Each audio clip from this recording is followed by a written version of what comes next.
it's Tony with lidl.doodle. Welcome back to my channel, or welcome to my channel. Thanks for stopping by. Tonight's video, I am going to share a quick flip through of how I have set up for my October bullet journal.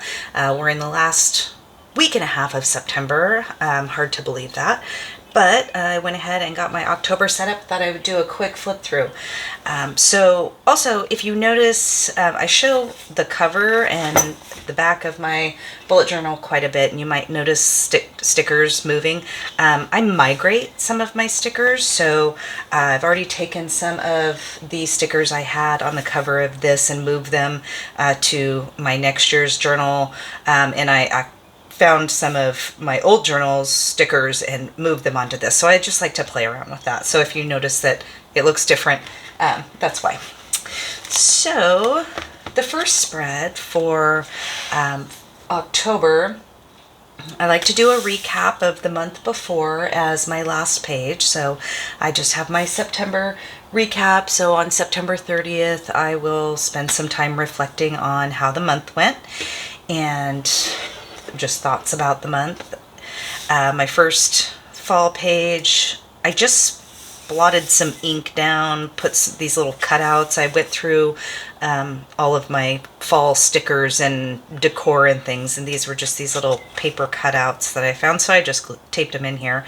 I might do some doodling on top of these ink blots because I feel like it looks kind of bare, but I just haven't felt inspired yet, so I just left it, put my little cutouts in, and I'll come back to it.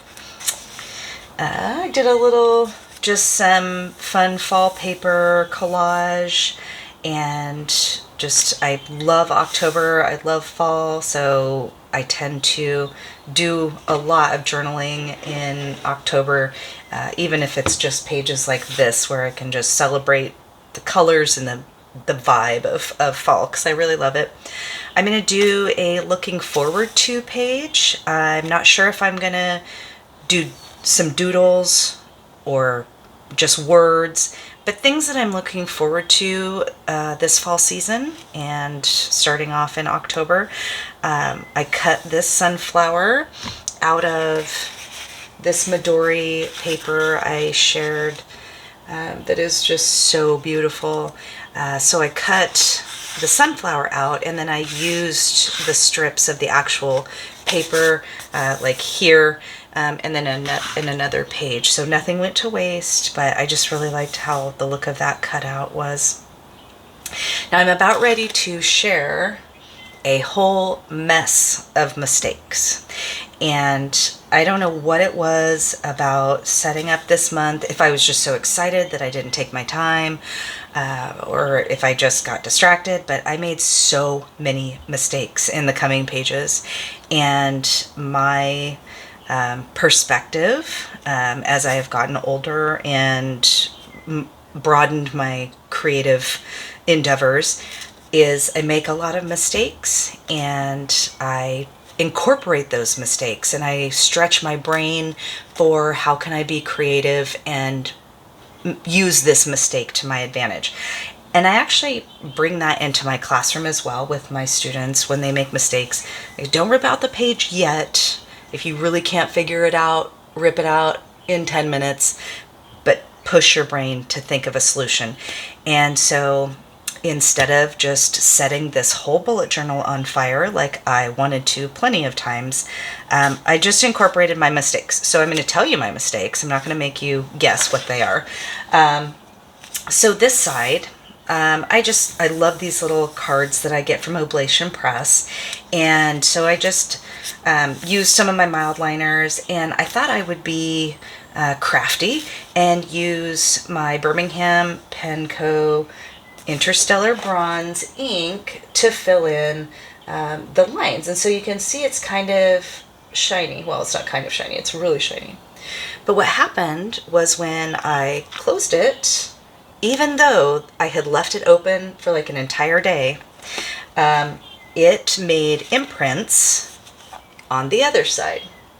So you'll see I cut this because this page up was blank. I was going to do gratitude journaling here, but it had really dark interstellar bronze lines all throughout it. So I spent probably a good 20 minutes trying to cover those up. I did like some stickers and I did some like whiteout tape, and it just turned into an absolute mess. So I salvaged this part, even though you can still see there's kind of a mess down there and there's a little bit there. It's not a big deal. And I cut and I cut. Well, when I cut this, it ripped.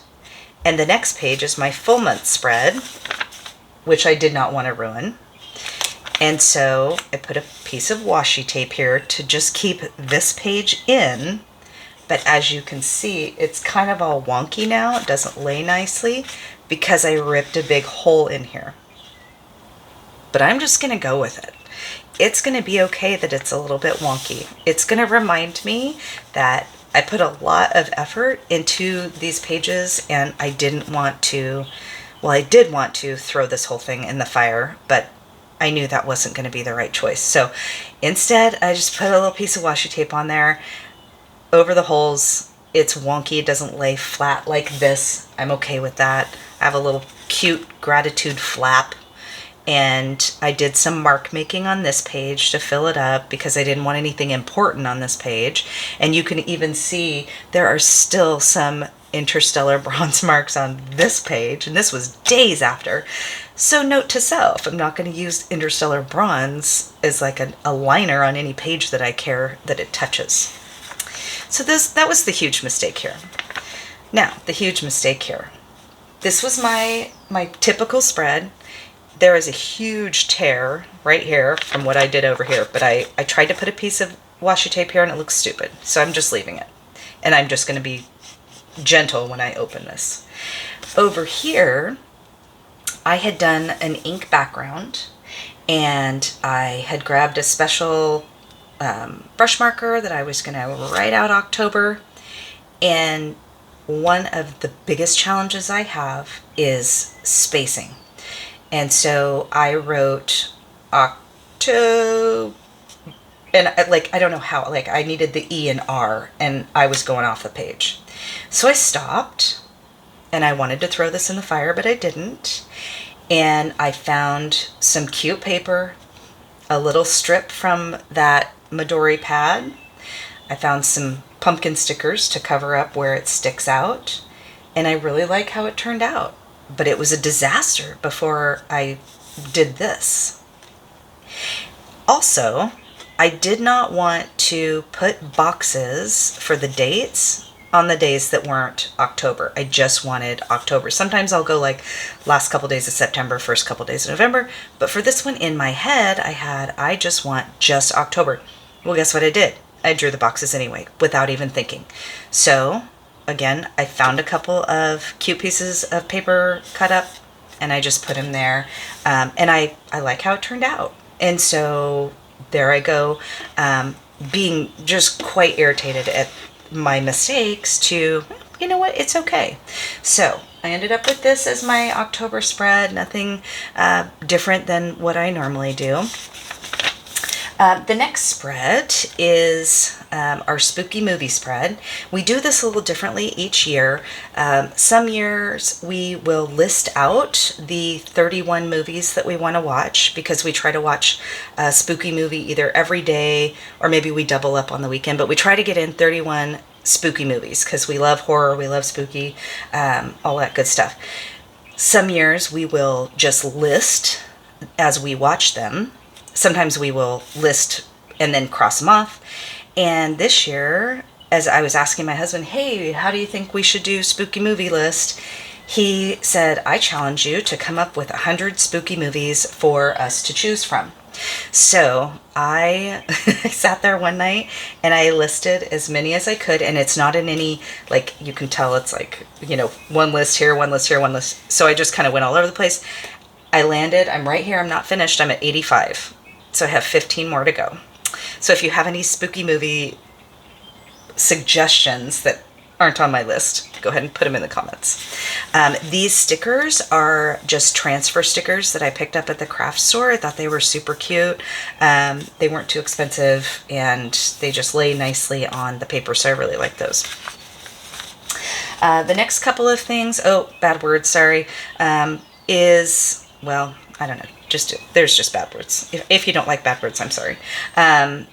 This is just a page. I'm going to put a quote here. I just had this spare page. I didn't want to put anything important on it. So just a quote page with some fun paper. This, I saw something kind of like this on Etsy, and I thought, oh, I kind of want to do this. You know, I turned 50 in October, a couple weeks, and I really want to focus on a few things. What is 50 going to look like in my creative life? As far as connecting with friends, connecting with family, with my husband, with my girls. What am I going to be curious about at 50? What do I want to learn? And what am I going to cultivate? What am I going to really lean into in my life to cultivate and develop and grow? So these two quotes are from a Mark Manson book called The Subtle Art of Not Giving an F. If you don't mind bad words, I recommend that book to everyone. It was just a really good book for me at the time that I read it. I've listened to it, I've read it, I've listened to it, I've recommended it, I've bought it for people. I've had some of my students who are 18, with their family's permission, read it, and it just resonates, I think, as a universal human experience, and about what we care about and what we give our energy to. And so, yeah, so I don't mind the bad words, because I think it's a blunt topic with some blunt words. So, okay. The next couple pages, I came across this and I thought this might be fun. It's a list of prompts in October that you write, doodle, or have a photo of. I don't know how good I'll do with the photos. I'll need to bust out my little photo printer. And so you, like, in a journal, maybe I'll do it in here if I have enough pages, I don't know. But like the first day, write your goals. The second day, you have a photo that represents an October mood. Third day, you write your goals. Fourth day, you doodle something orange. So on and so forth. So I just thought that was kind of fun. I am pulling back in October on things that I'm tracking, just because I got a little tracking overwhelm in the last couple of months, trying to track everything in my life, and I was driving myself a little crazy. So I don't know, this might be a fun little substitute. I like a daily commitment, because it makes me focus in my journaling. When I sit down for my journaling time, I know, okay, I'm going to do my October prompt. My fall intentions, so I don't do bucket lists, but just some intentions, like at the end of fall, how do I want to feel?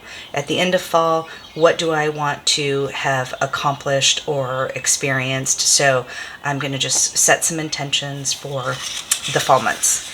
And then I left this spread blank because I'm not sure if I want more pages for kind of setup, because then I just jumped right into my first week of October.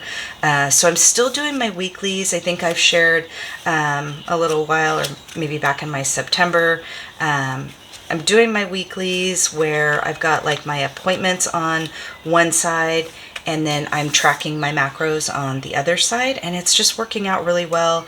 Now that I'm back in school, I have enough room for my appointments, and then just a little to-do list. And then if I have anything school related, I'm trying to put that just in my school bullet journal. So that is my October setup, with all my mistakes. And I'm still working on my 2025 lineup, which I am going to be sharing very soon. I have we've started a new system, both my husband and I, for different reasons. We have implemented a new system in our journaling lives that will kind of address this making messes and making mistakes and having it not matter in a different way. So I'll throw that out there, and definitely more is coming in my 2025 lineup. So if you have any questions, feel free to pop them in the comments. I don't know what questions you would have about this silly setup and all these silly mistakes, but I appreciate you hanging out. Maybe you felt inspired or got some ideas for your own journaling, and I hope you have a great start to October. Thanks for watching, and have a great rest of your day.